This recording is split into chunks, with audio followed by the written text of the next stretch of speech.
Bahasa tubuh Ahok Anies, dialog kita lanjutkan kembali dalam Lunch Talk, masih bersama Mbak Monika Kumalasari dan Mbak Kang Gun-Gun Herianto. Namun sebelum ke narasumber, kita akan melihat VT berikut ini. Kami juga menyadari bahwa masih ada kekurangan di sana-sini. Ya. Bahwa ini kita lihat dalam konversi ini setelah debat ya. Itu yang bicara itu hanya Jarod, Mbak Monika. Ya, Ahok tidak bicara dalam konferensi pers.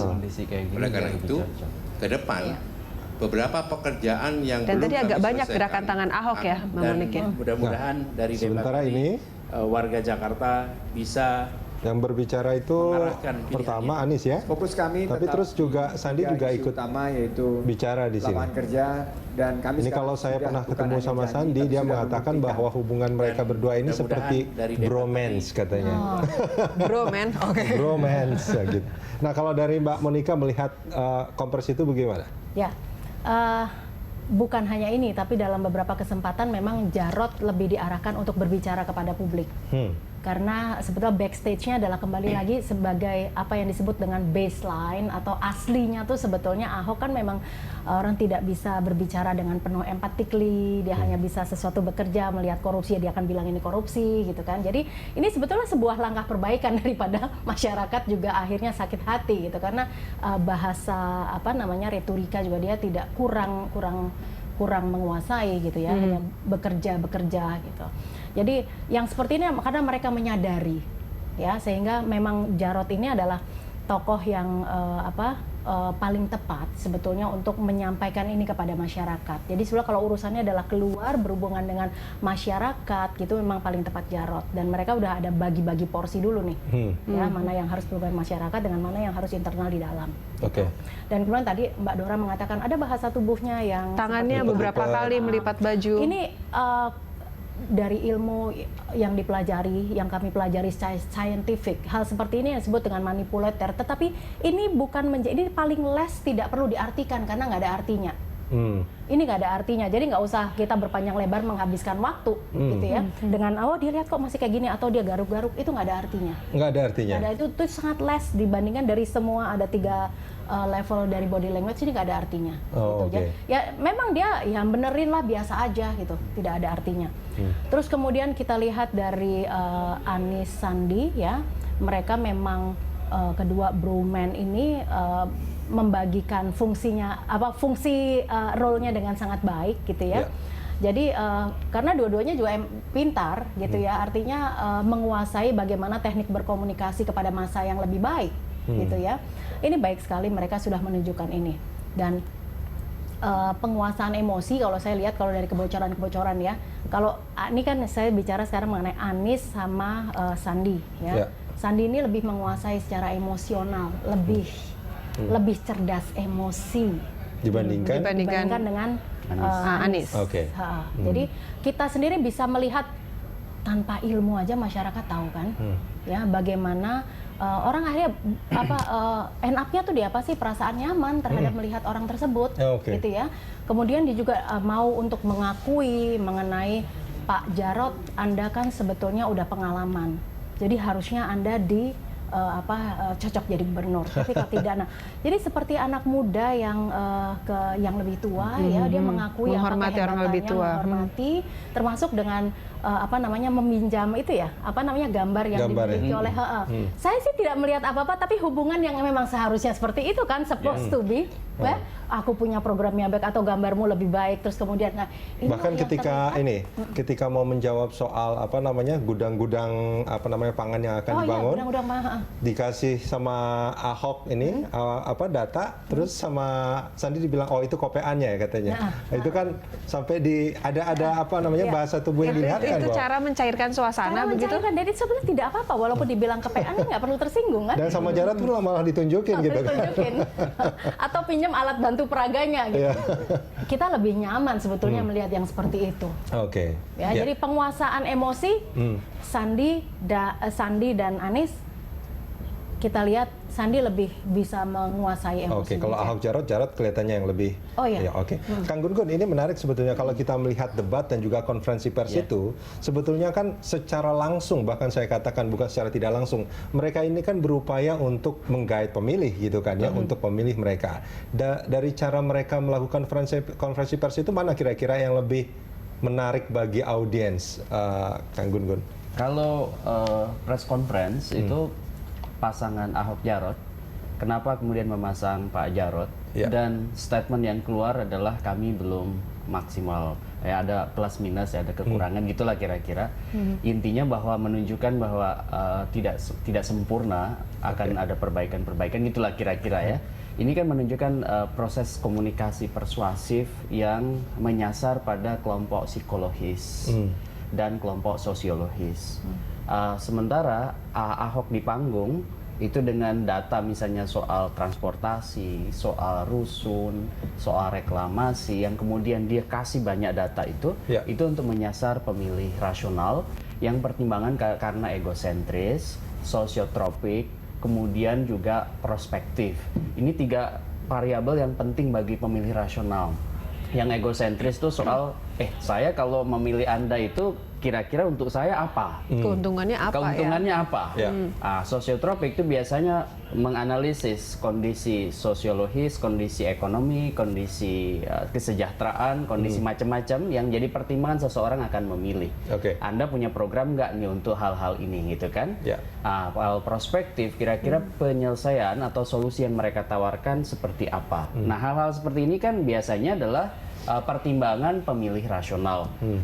Kalau model-model civic voluntary model atau status sosial ekonomik itu kan khas sosiologis.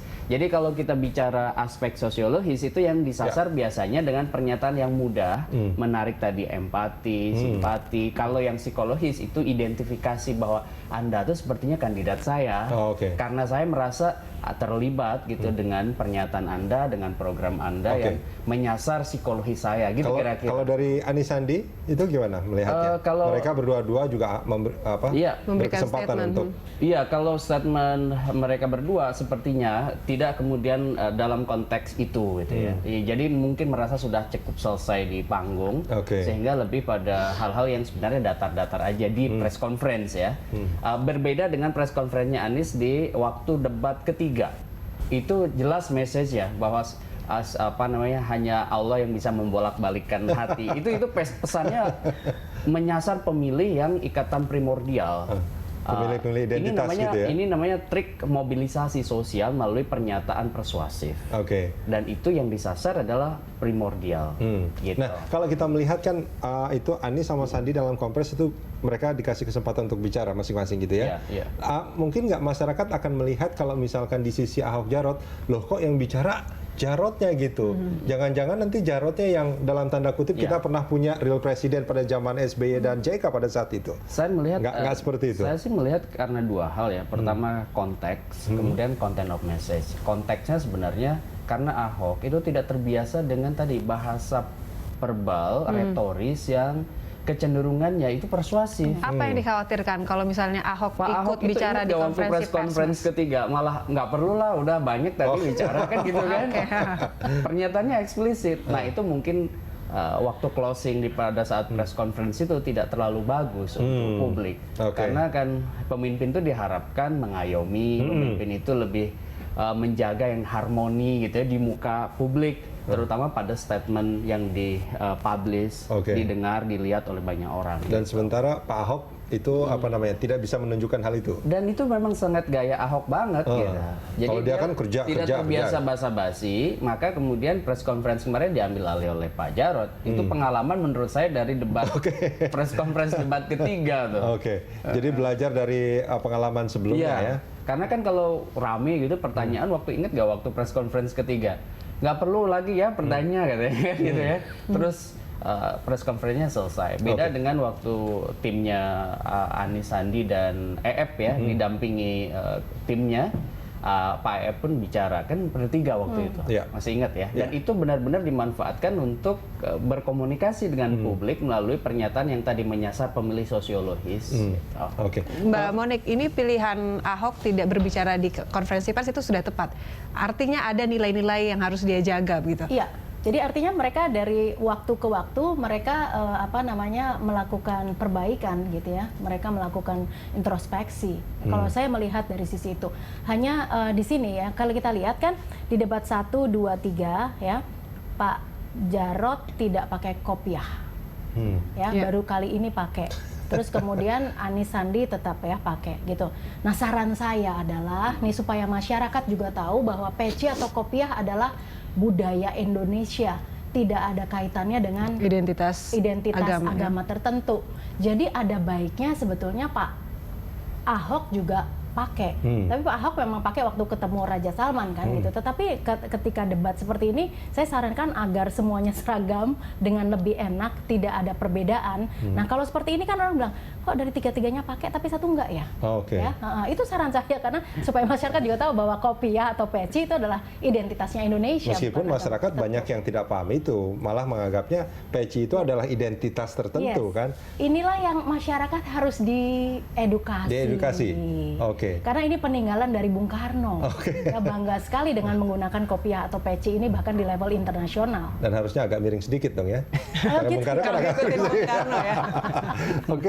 Nah, boleh nggak kalau saya katakan gini, Kang Gun-Gun dan Mbak Monika, kan tadi dari penjelasan Kang Gun-Gun dan juga Mbak Monika itu kan sebetulnya kenapa Ahok tidak bicara dalam press conference itu karena ada kekhawatiran. Meskipun sebetulnya kalau dia tidak bicara, masyarakat yang melihat, audiens yang melihat mungkin merasa, loh kok yang bicara bukan calon gubernur, malah calon wakil gubernur gitu kan, masyarakat juga akan sedikit aneh gitu. Artinya mungkin ini adalah strategi yang less destructive. Boleh nggak saya katakan seperti itu? Jadi daripada bicara bikin suasana menjadi semakin rusak, lebih baik kita lakukan sesuatu yang kerusakannya ya sedikit saja gitu. Meminimas itu ya. Saya setuju sih bahwa itu memang untuk meminimize ya. Bagaimanapun Pak Ahok itu kadang-kadang ya karena siapapun yang bergaya low konteks itu akan sangat mudah terpancing. Pernyataan-pernyataan yang mengeluarkan statement, dan itu khas juga Pak Ahok. Makanya kan dia mengurangi live ya di televisi juga dalam one on one gitu. Kan beberapa kali kan dia juga bermasalah dalam pernyataan yang sifatnya itu direct ya. Direct message itu dia banyak sekali bermasalah. Nah, oleh karena itu menurut saya memang ini kan tidak ada lagi panggung megah bernama debat. Setelah itu kan closingnya di press conference. Saya lihat aspek persuasifnya didorong lewat Pak Jarod. Sehingga kemudian porsi di panggung debatnya di Ahok yang lebih tetap proporsinya lebih banyak Ahok, kemudian di closing Pak Jarod. Menurut saya sih ya tadi untuk meminimalisir. Ini memang strategi yang luar biasa ya. Karena pasti kan pada saat press conference itu Mas Rudi banyak nih pertanyaan-pertanyaan wartawan. Dan itu di luar kontrol. Itu kan memang sesuai dengan political news framingnya media masing-masing kan begitu. Kita jeda sebentar Kang Gun-Gun dan juga Mbak Monika. Pemirsa jangan kemana-mana, Landstalk masih akan kembali usai jeda.